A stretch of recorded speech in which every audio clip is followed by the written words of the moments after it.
Definitely Hyderabad నగరం ఊహించని విధంగా ప్రపంచ పట్టణంలోనే ఒక మహానగరంగా విస్తరించింది. మరి ఒకప్పుడు అవుట్స్కట్స్లో ఉన్న ఈ పారిశ్రామిక ప్రాంతాలు ఇవన్నీ కూడా ఈరోజు సెంట్రల్ బిజినెస్ డిస్ట్రిక్ట్స్గా మారిపోయాయి. అప్పుడు పరిశ్రమల కోసం కేటాయించిన చోటు నేడు లక్షలాది మంది నివసించే రెసిడెన్షియల్ కాలనీస్ వెలిసాయి అధ్యక్ష. నాడు ఫ్యాక్టరీకి మన ఇంటికి మధ్య కిలోమీటర్ దూరం ఉంటుండే, నేడు ఫ్యాక్టరీ గోడ పక్కనే అపార్ట్మెంట్ ఉంది. చిమ్నీ నుంచి వచ్చే విషపూరితమైన గాలిలో కలిసిపోయే అవకాశం లేకుండా నేరుగా బెడ్రూమ్లోకి ఆ పరిసరాల ప్రాంతంలో విషపూరితమైన మరి గాలి వీస్తుండడం మనమే చూస్తూ ఉన్నాం అధ్యక్ష. ఒకవైపు నివాస గృహాలు, మరోవైపు పరిశ్రమలు, ఈ రెంటి మధ్యలో బఫర్ జోన్ కూడా లేకుండా పోయింది అధ్యక్ష. ఒక రకంగా చెప్పాలంటే ఇది కేవలం సరే ప్లానింగ్ లోపం కొద్దిగా ఉన్నా శాస్త్రీయంగా మనము చేస్తా ఉన్న ప్రతి పాలసీ, ప్రతి అడుగు ఒక సైంటిఫిక్ డిజాస్టర్గా మనం ఈరోజు సవరణ చేసుకోకుంటే ఒక సైంటిఫిక్ డిజాస్టర్గా ఏర్పడే పెద్ద ప్రమాదం కనబడతా ఉంది. I would like to quote few incidents అధ్యక్ష.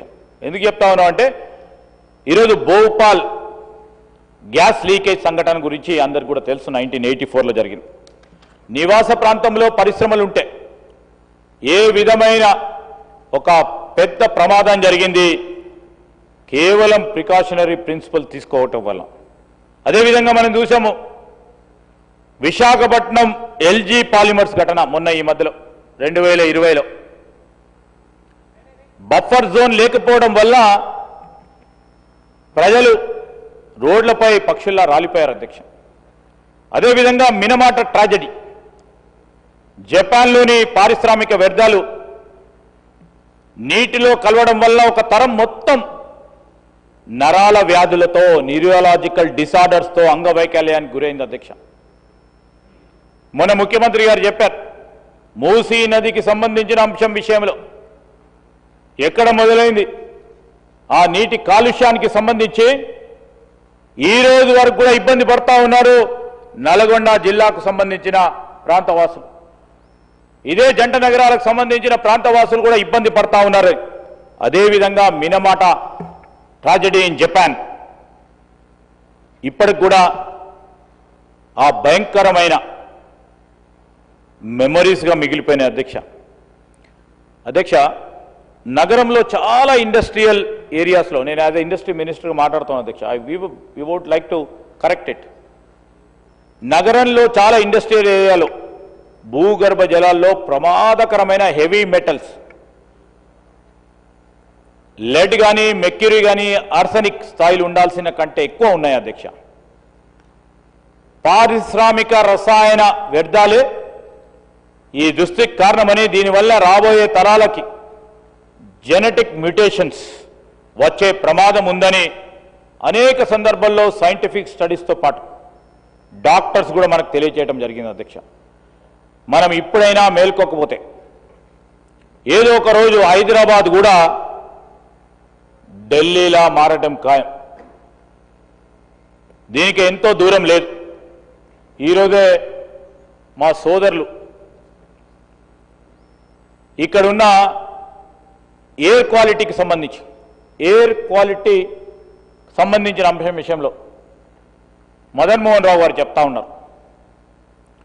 ఈ ఏక్యూఐకి సంబంధించి ఎందుకు మరొక్కమారు జలుబు వచ్చిందా 2 రోజుల్లో అంటే, ఈరోజు నేను ఏక్యూ చెక్ చేస్తే దాదాపు 179-200 వరకు పోయింది. దానివల్ల కావచ్చని చెప్తా ఉన్నారు. చాలామంది కూడా ఈ విధంగా ఇబ్బంది పడతా ఉన్నారు అధ్యక్ష. until unless we realize now భావితరాలకు సంబంధించిన అధ్యక్ష ఢిల్లీ లాగా అవుతాం అధ్యక్ష, ఎంతో దూరం లేదు అధ్యక్ష.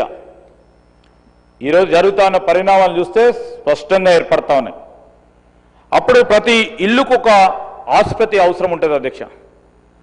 ఈరోజు పిల్లలకు బొమ్మలు బుక్స్ కొనిపించినట్లే ప్రతి ఇంటికి రాబోయే తరాలకు మనం ఈరోజు ప్రికాషనరీ స్టెప్స్ తీసుకోకుంటే అందరికీ కూడా నెబులైజర్స్ ఇవ్వాల్సి వస్తుంది అధ్యక్ష, ఇన్హేలర్స్ కూడా ఇవ్వాల్సి వస్తుంది. ఇక్కడ ఉన్న సభ్యులు నేను దయచేసి కోరుతా ఉన్నా, రాజకీయాలు పక్కన పెట్టండి, ఒకసారి ఆలోచన చేయండి. అదేవిధంగా ఇంతకుముందు నేను జపాన్లో జరిగిన సంఘటనకు సంబంధించి మన రాష్ట్రంలో అదేవిధంగా పక్కనున్న రాష్ట్రంలో అతి పెద్ద ఘటన జరిగిన భోపాల్ గ్యాస్ సంబంధించి ఈరోజు స్మోక్ సంబంధించి కూడా ఒక విషయం చెప్తాను అధ్యక్ష.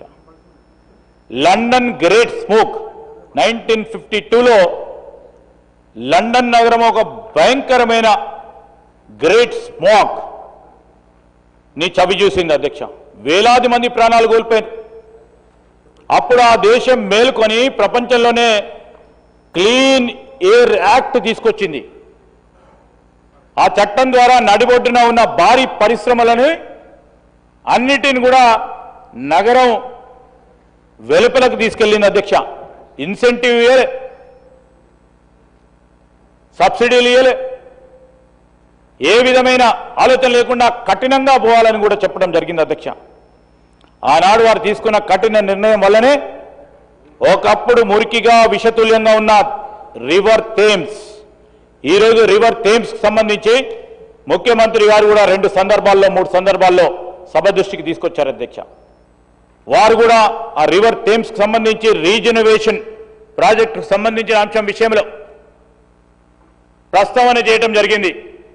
రివర్ థేమ్స్ను కూడా అత్యంతంగా స్వచ్ఛగా మారించడానికి ఈ పరిశ్రమల తరలింపు లండన్ కానీ ఇతర ప్రాంతాలకు సంబంధించి తప్పులు నేర్చుకొని తనను తాను పునర్నిర్మించుకుంది అధ్యక్ష.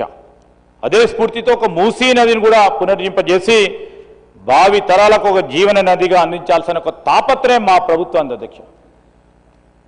మీరందరూ కూడా చూస్తూ ఉన్నారు, పెద్దలందరికీ తెలుసు, చాలా దేశాలు విదేశాలు తిరిగి వచ్చారు అధ్యక్ష.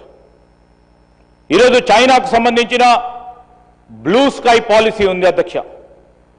ఈ బ్లూ స్కై పాలసీకి సంబంధించి మరి నగరం మధ్యలో ఉన్న వేలాది భారీ పరిశ్రమలు నిర్ణీత గడువులో దూరంగా ఇండస్ట్రీలు తరలించాలని ఒకటే ఒక మెమో ద్వారా కేవలం 2-3 ఏళ్లలో ఆ బ్లూ స్కై పాలసీని ఇంప్లిమెంట్ చేసే కార్యాచరణ తీసుకొని ఈరోజు మొత్తం ప్రపంచ దేశాలకే ఆదర్శంగా నిలబడే కార్యక్రమం చేశారు అధ్యక్ష. ఈరోజు ఓ పక్కన వీఆర్ కంపీటింగ్ విత్ కంట్రీస్.